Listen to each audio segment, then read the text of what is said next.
কয়েকদিন হলো যে আমরা কক্সবাজারের থেকে ঘুরে আসলাম। তো ঘুরে আসার পর কিন্তু বৃষ্টির জন্য আমরা বাসা থেকে একেবারেই বের হতে পারছিলাম না।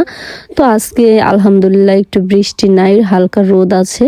তো তোমার ভাইয়াকে বললাম চলো আজকে একটু আমরা ঘুরে আসি। আর কাউসারও অনেক বোরিং ফিল করে বাসায় থাকতে, যেমন বড় মানুষই কিন্তু বেশি দিন বাসায় থাকতে পারে না যেমন আমরা, কারণ আমাদের আসলে ঘুরতে ঘুরতে এমন একটা অবস্থা হয়েছে, ঘোরাঘুরি না করলে বাসায় থাকলে কেমন যেন একটা প্রতিবন্ধীর মতো মনে হয়। তো আমরা চলে গেলাম গাইবান্ধা এসকে সিনে। তো এটা হচ্ছে ফার্স্ট টাইম আসা, আমরা কিন্তু কখনোই আসি নাই। তোমার ভাইয়া কিন্তু অনেকবার বলছিল যে আমাদেরকে এখানে নিয়ে আসবে, তো সময় কারণ আর কি আসতে পারি নাই। তো এইটার ভেতরে আসলে কিন্তু তোমাদের 200 টাকা করে নিবে এক একজনের।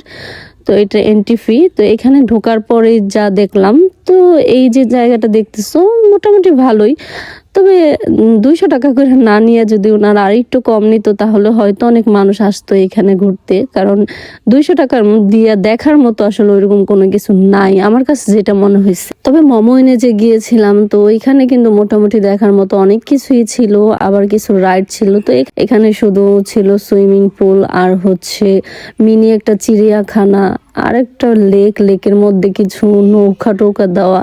তো যাই হোক, এখানে শুট করার মতো অনেক সুন্দর জায়গা, তোমরা চাইলেও খুব সুন্দর সুন্দর ফটোশুট করতে পারবা। তারপর হচ্ছে ভিডিও রিলস এগুলো বানাইতে পারবা। বাচ্চাদেরকে নিয়ে আসলে বাচ্চারা অনেক বিনোদন পাবে, যেহেতু এখানে বাচ্চাদের খেলার মতো অনেক সুন্দর কিছু রাইড আছে। তো এখানে বাচ্চারা খেলাধুলা করতে পারবে।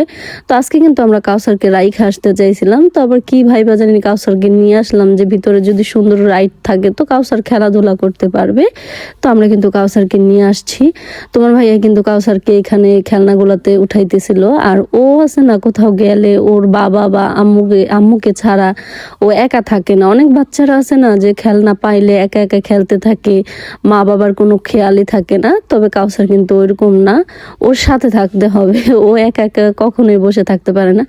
তা তোমার ভাইয়া কিন্তু কাউসারকে নিয়ে করতেছিল, আর আমরা এখানে একটু দুজনে ঘোরাঘুরি করতেছিলাম, দেখতেছিলাম যে আসলে জায়গাটা কেমন। তো এই যে পাশে ফুলের বাগানটা দেখতেছো, এইখানে বিশেষ করে এত সুন্দর সুন্দর প্রজাপতি ছিল। তো এগুলো আসলে খালি চোখে বেশি সুন্দর লাগে, ক্যামেরাতে অতটা ভালো দেখা যায় না। আর আমাদের আজকের আউটফিটটা কিন্তু অনেক সুন্দর ছিল। তোমরা কিন্তু অনেক সুন্দর সুন্দর কমেন্টস করছো যে আপু তোমাদের ড্রেস দুটো অনেক সুন্দর, তোমরা কোন পেজ থেকে নিছো। আমরা কিন্তু প্রত্যেকটা ভিডিওতে নিচে পেজটা মেনশন করে দিছি। আর তোমাদের একটা কথা বলি, এই ড্রেসগুলো কিন্তু হচ্ছে কটন কাপড়ের মধ্যে সুতি, তবে অনেক আরামদায়ক। আর অনেকেই দেখতেছিলাম আমাদের কাছে দাম জিজ্ঞাসা করতেছো। আপু আমাদের কিন্তু এটা বলার রাইট নাই যে আসলে আমরা ড্রেসটা কত টাকা দিয়ে নিয়েছি।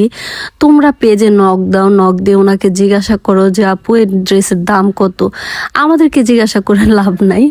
তো যাই হোক, এখানে আমরা আমাদের মতো করে ঘুরতেছিলাম। আসলে অত ভিডিও কিন্তু এখানে আমরা আইসা বানাই নেই, শুধু আমরা কয়েকটা শ্যুট আর হচ্ছে কিছু ছবি তুলছিলাম। আর এইখানে হচ্ছে পানি ফল বলে, জামরুল, মেবি জামরুল নাম, তবে আমাদের দেশে এটার পানি ফলও বলে জামরুলও বলে, তবে আমি পানি ফুল বলি। তো এটা দেখে আমি বলতেছিলাম যে আমি এখান থেকে একটা টুকায়া খাই। তো নিচে পড়া ছিল, তোমার ভাই আমাকে খাইতে দেয় নাই। আর এইখানে আসার পর আম দেখা বিশ্বাস করো, আমি জানি না এটা কি আমারই স্বভাব নাকি সব মেয়েদের, মানে গাছে আম দেখলে আমার অনেক খাইতে ইচ্ছা করে, কিন্তু বাজারে থাকুক বা ঘরে থাকুক ওইগুলোর প্রতি না কোনো রুচি আসে না। তো ওই যে গাছে থাকবে ওটা দেখবো, ওইখান থেকে ইচ্ছা হয় একটা আম যদি পায়রা খাইতে পারতাম। তো এইখানে এসে কিন্তু অনেক আম দেখছি। আর এই দোলনাতে বসতে যায় দেখো আমি পড়তে নিছিলাম, তবে আজকে আমি জানি না কি হয়েছে আমার, আমি 2-3 বার পড়ে যেতে লইছি। তো আলহামদুলিল্লাহ আল্লাহ হয়তো বাঁচাইছে, আমি পড়ি নেই। তো ঘোরাঘুরি করতে করতে কিন্তু দেখলাম যে এখানে একটা লেক আছে। তো লেকের পাড়ে ছোট ছোট কিছু দোলনা দেওয়া আছে। তো এখানে এসে 2-3 মিলে বসলাম। তো এখানে কিন্তু বেশি একটা মানুষ ছিল না, যেহেতু দুপুর টাইম। তো দুপুর টাইমে বেশি একটা মানুষ হয় না, বিকেলে হয়। যখন আমরা বের হয়ে আসতেছিলাম তখন দেখতেছি অনেক মানুষ ঢুকতেছে।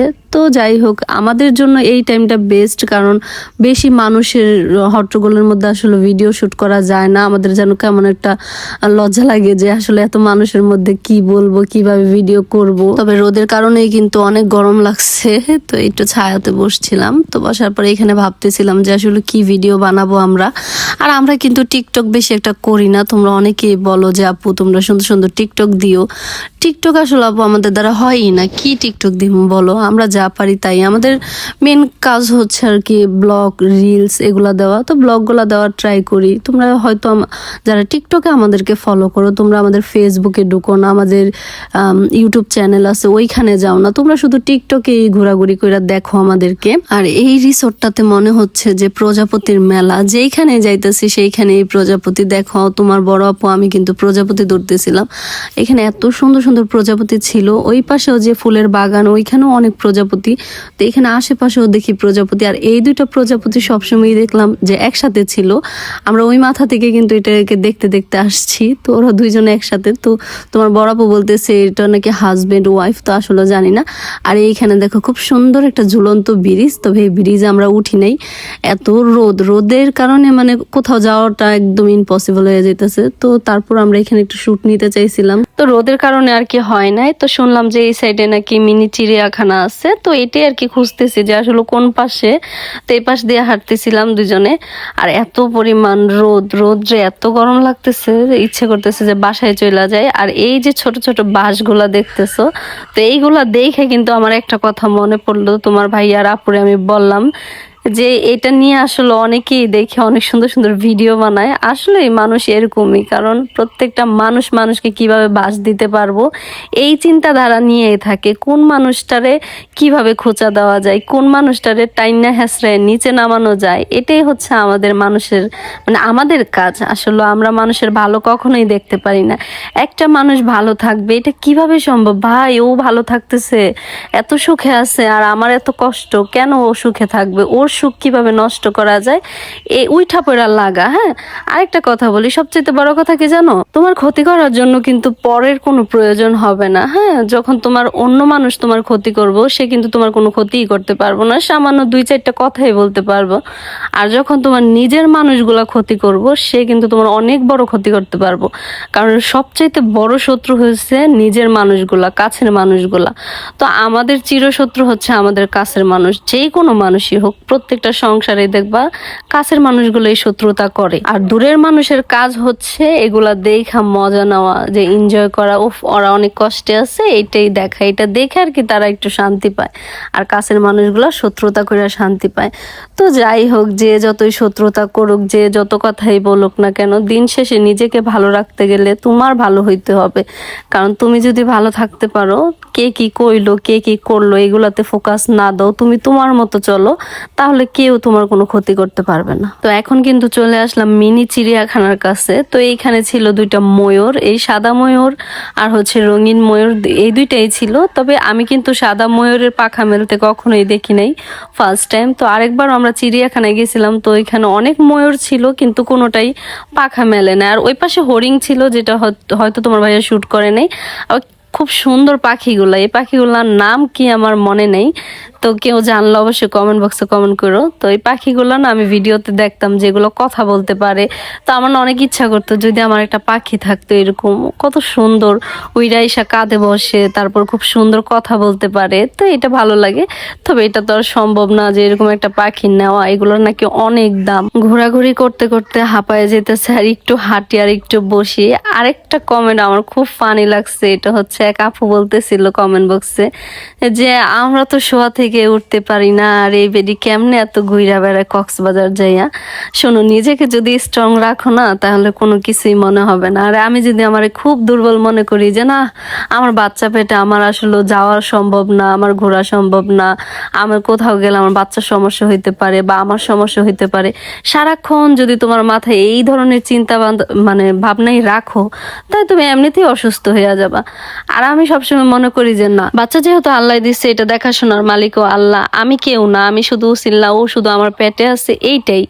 আর আমার যতটুকু সেফটি নিয়ে চলা দরকার আমি কিন্তু অতটুকু সেফটি নিয়েই চলি। এই না যে আমি ঘুরে বেড়াইতেছি দেখে আমি ওর কোনো টেক কেয়ার করতেছি না বা ওর প্রতি আমার কোনো ফোকাস নাই। তো এক একজন এক এক ধরনের, আবার ঘোড়ায় ওঠার ভিডিওতে বলছো যে কেন আমি এই ধরনের কাজ করতেছি, হ্যাঁ বাচ্চাটা পেটে নিয়ে। এগুলো আসলে তোমরা যারা বিশ্বাস করো যে এই করলে এইটা হবে, ওই করলে ওইটা হবে, এগুলো আমি বিশ্বাস করি না। তো আমি ঘুরে বেড়াইতেছে, আমার মনে হইতেছে যে আমি যদি যত ঘুরা বেড়ামো আমার কাছে তত শান্তি লাগতেছে, তো এই জন্য আমি ঘুরা বেড়াই। তো তোমরা যারা ইচ্ছা করো শুয়ে থাকো তো তোমরা শুয়ে থাকতে পারো, তার কারণ তোমাদের ইচ্ছে এটা যে শুয়ে থাকলে তোমাদের ভালো লাগে আর আমার ঘুরে বেড়াইলে ভালো লাগে। তো অনেক ঘোরাঘুরির পর কিন্তু আমাদের অনেক ক্ষুধা লাগছে, আমরা কিন্তু তিহারি খাইছি, তো এটার হয়তো শুট নিতে পারে নাই। তো তিহারি খাওয়ার পর আমরা স্বপ্নতে আসছি, অনেক দিন হয়েছে রামেন খাওয়া পড়ে না। আর আমি যেহেতু টক দই অনেক পছন্দ করি, তোমার ভাইয়ের বলছিলাম টক দইয়ের কথা, তো এখন আসছি টক দই নেওয়ার জন্য আর রামেন নেওয়ার জন্য। এগুলো আমাদের কেনাকাটা শেষ। আর এখানে একজন মুরব্বী আসছিল, উনি হয়তো পাগল, আমি শিওর জানি না, এমনভাবে দাঁড়ায় ছিল, অনেক ভয় পাইতেছিলাম। তো স্বপ্নতে যারা ছিল ওনারা আর কি ওনাকে তাড়াইছে। আর এখন আসছি টেস্টি ট্রিটে, কারণ কেক নেওয়ার জন্য। অনেক দিন হয়েছে কেকও খাওয়া পড়ে না, কারণ কক্সবাজার গেছি, ওইখানে ছিলাম, তারপর হয়েছে এর আগেও আমরা কোথাও বেশি একটা যাওয়া যাওয়া হয় না আর কি, ঘোরাঘুরি খুব কম করছি। তো এখানে আসা কনফিউশনে পড়ে যায় যে আসলে কোন কেকটা নিব। তোমার বড় আপুর ভ্যানিলা ফ্লেভার পছন্দ, তোমার ভাইয়ারও সেম, শুধু আমি চকলেট ফ্লেভার পছন্দ করি। তো আমার একলার জন্য তো আসলে একটা কেক নেওয়া সম্ভব না, ওরা কেউ খায় না, তো ওদের পছন্দ মতো নিছে। এটা এখান থেকে আর কি আমি খামো, সমস্যা নেই। তো এখানে আসার পর দেখলাম খুবই ভাইরাল একটা আইসক্রিম, তো ওই আইসক্রিমটা আমি নিছি, এখনো খাওয়া হয় না, ফ্রিজে রয়েছে। আমি জানি না এটা কেন এত ভাইরাল আর এটা মানুষ কেন এত খাইতে আগ্রহী। তো আজকে খাওয়ার পর বলবো যে আসলে এটা কেমন লাগছে আর এইটা কি খুব মজা কিনা, মানে সব আইসক্রিমের চাইতে কি ডিফারেন্ট কিছু কিনা।